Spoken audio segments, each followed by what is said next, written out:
Somewhere in your house right now, there is a bag of something you paid good money for. And 90 years ago, my grandfather would have laughed at the very sight of it. Nearly everything in it he made himself for pennies with his own two hands, and he never once drove to a store to do it. In the next 20 minutes, I am going to show you 10 things the old homesteaders did for almost nothing.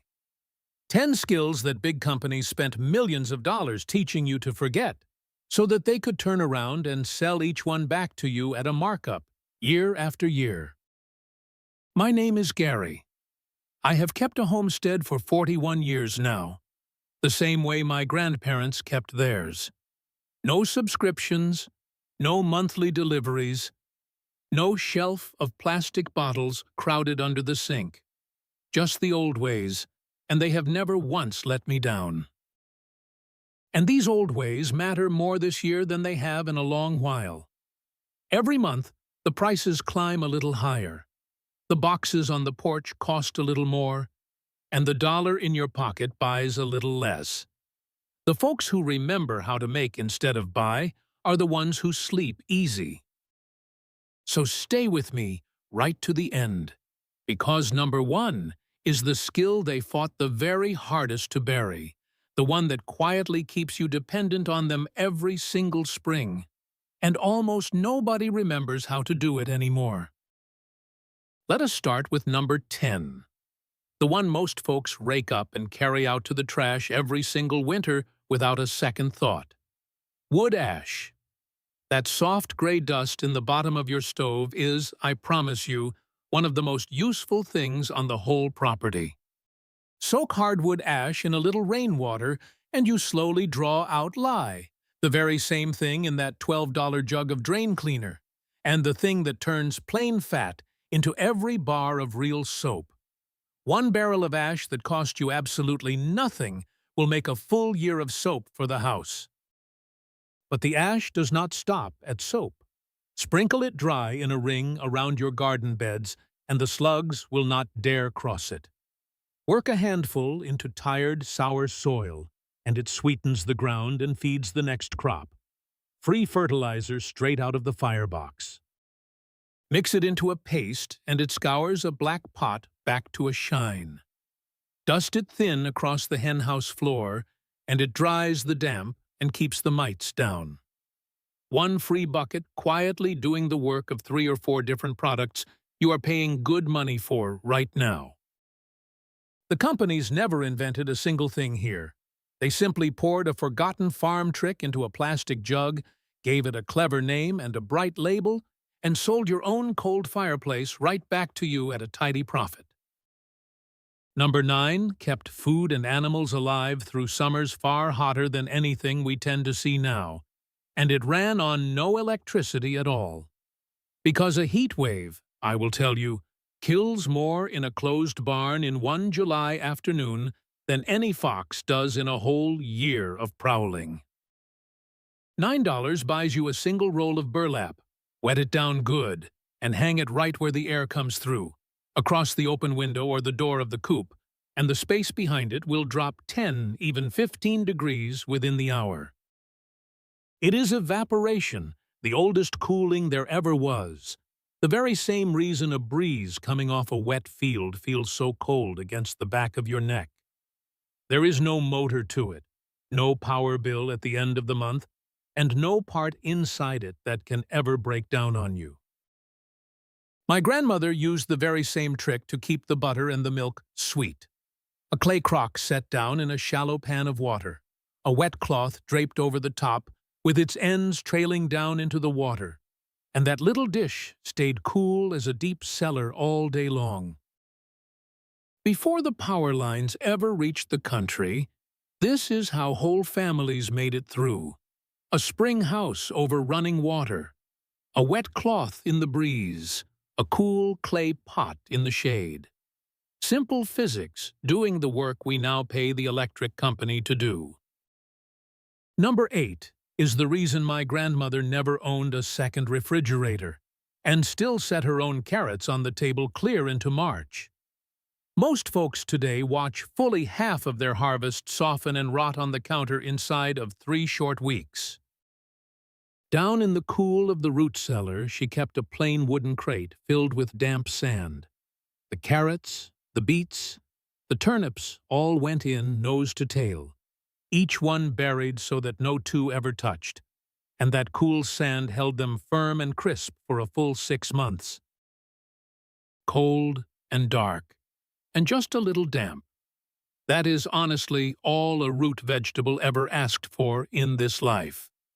The sand keeps the air around it dead still, and the moisture perfectly even, so nothing dries out to leather, and nothing rots and drags its neighbor down with it. Apples went into their own box, kept well away from the rest, because a single ripe apple will quietly spoil a whole bin of potatoes. Cabbages hung by their roots down from the rafters, and the winter squash sat up on a dry shelf where the air could move free around it. No hum, no compressor, no bill arriving at the end of every month.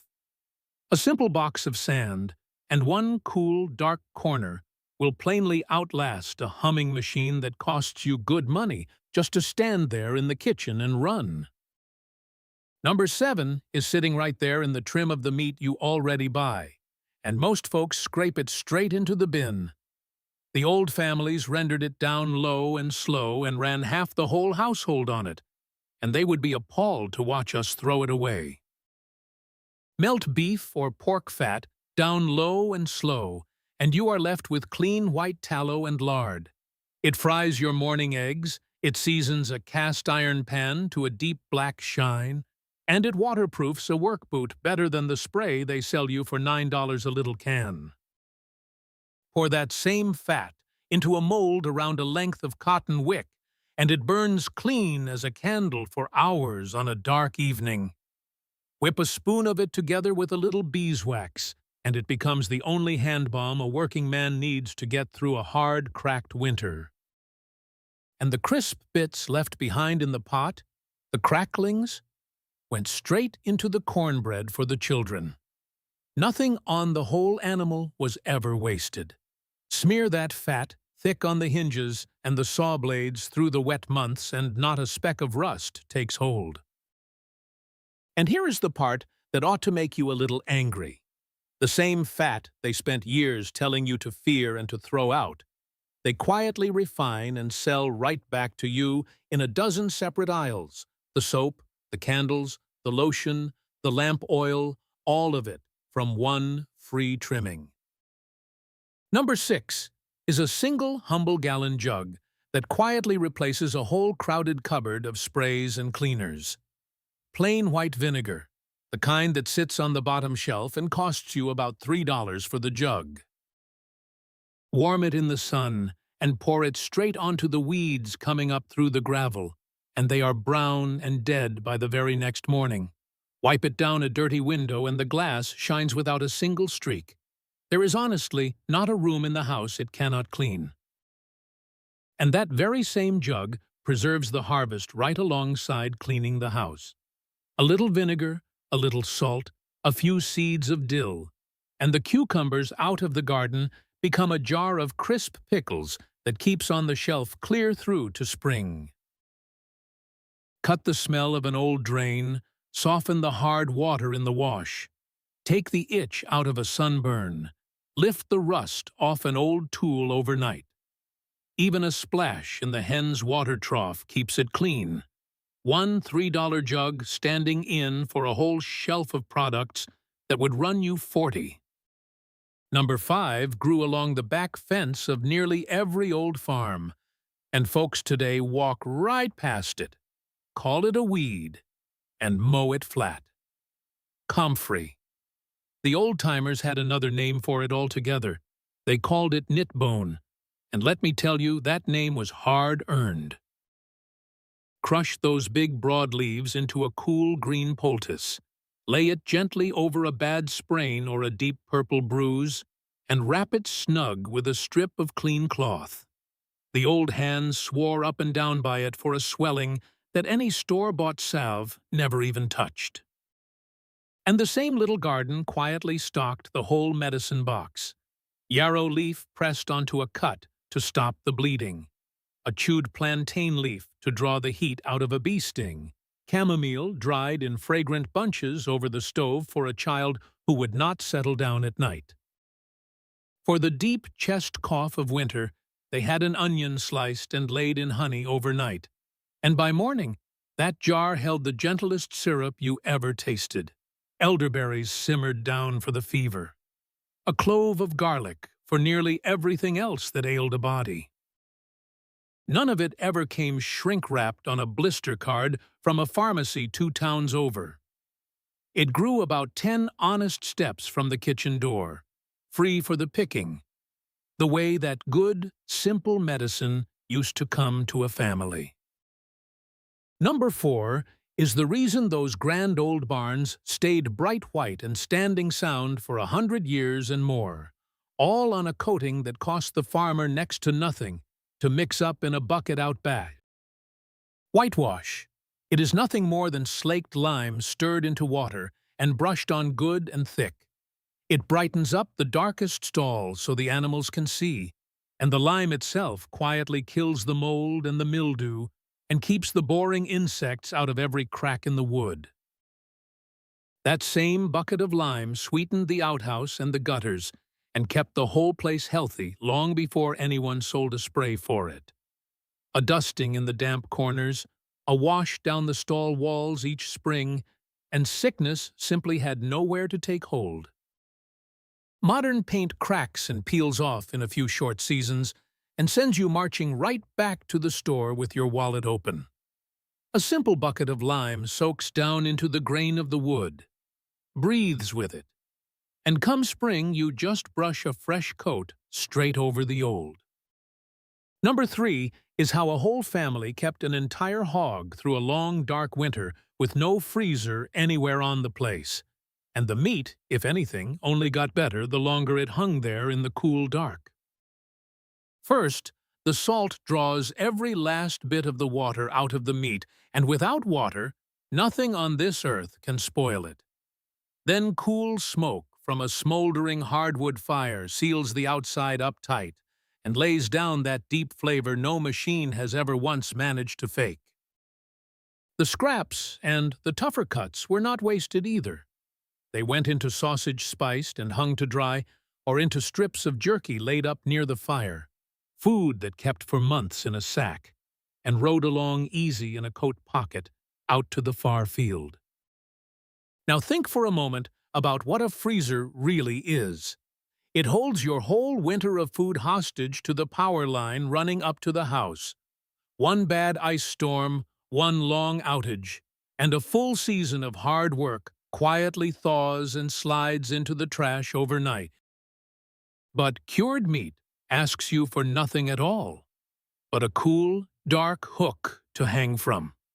Salt, smoke, and a little patience kept the old families fed straight through the longest winters on record, with not one single cord plugged into anything anywhere. Number 2 falls right out of the open sky for free and runs straight down off the edge of your roof, and most folks just stand there at the window and let every last drop of it wash away down the drive. Catch it in a barrel set under the downspout.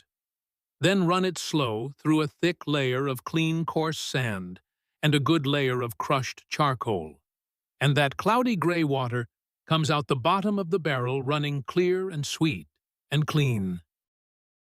The sand strains out all the grit and the fine silt, and the charcoal pulls the foulness and the bad smell clean out of it.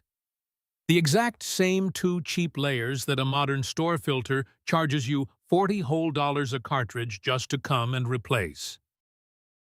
And that soft rainwater is a true gift to the garden besides, with none of the hard minerals that come out of the tap. The plants drink it right up, and your tomatoes will thank you for it all the way through the dry, cracking heat of August. And that finally brings us all the way to number 1, the single skill they fought the very hardest to make you forget. Because you're forgetting it, you see, is the whole thing that keeps you coming back to them, season after season after season, with your money in your hand. It is, in the end, the very simplest thing on this entire list, saving your own seed. Every single tomato, every bean, every squash you manage to grow this year is already holding next year's whole garden tucked safely away inside of it, completely free. Let your best and strongest plant go all the way to fully ripe. Scoop the seeds out, rinse them, dry them on a clean cloth in the shade, and tuck them away in a labeled paper envelope in a cool, dry drawer. That, right there, is the entire secret they worked so very hard to bury. The big seed houses know this trick better than anyone alive. That is the exact reason so much of what they sell you is bred not to grow true the second year. It is built that way on purpose, so that you are forced to buy that bright rack of packets all over again every single spring. But save your own true seed just one single time, and you step right off that wheel for good. A free handful of seed becomes a full garden, and that full garden quietly hands you a free handful of seed right back again, the oldest unbroken circle there has ever been. And it grows far beyond your own fence line. The old neighbors traded seed across the road. The bean that did well for you for the squash that did well for them. A whole town could feed itself for free on nothing more than what it carefully saved and passed hand to hand. There are families still growing a bean today that came over in a great-grandmother's apron pocket 100 years and an ocean ago. You cannot buy a thing like that at any price on this earth. You can only save it, year on year, and then quietly pass it down the line.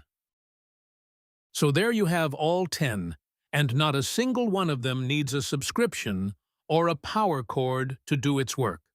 Wood ash, wet burlap, a box of damp sand, a trimming of fat, a jug of vinegar, a plant down by the fence, a bucket of lime, salt and slow smoke, rain off the roof, and a small handful of saved seed. Every one of these was simply ordinary, everyday knowledge once, common as bread, known to very nearly every household in the land. It did not vanish on its own, and it was not lost by some accident. It was quietly buried, because a man who can do all of this for himself is a very hard man to sell to. And that, in the end, is what all 10 of these truly add up to. Not just money saved, though they save you plenty. It is the deep quiet of knowing that if the truck stops coming up the road tomorrow, your family still eats, still stays warm, and still wants for nothing at all. Now, I would truly love to hear from you on this one. Tell me down in the comments which of these 10 your own grandparents still did with their own 2 hands, and which single one you are going to try for yourself first this year. I read through every last one of them. And if you find that you want more of the old, honest ways, then stay close by here. Next time I am going to show you the long-forgotten way they kept a basket of fresh eggs good on the shelf for 8 whole months with no refrigerator and not a single drop of oil. Until that day comes, my friend, keep your 2 hands busy and keep your needs few, and you will never want for very much in this life. This is Gary, signing off from the Homestead. You take good care of yourself now.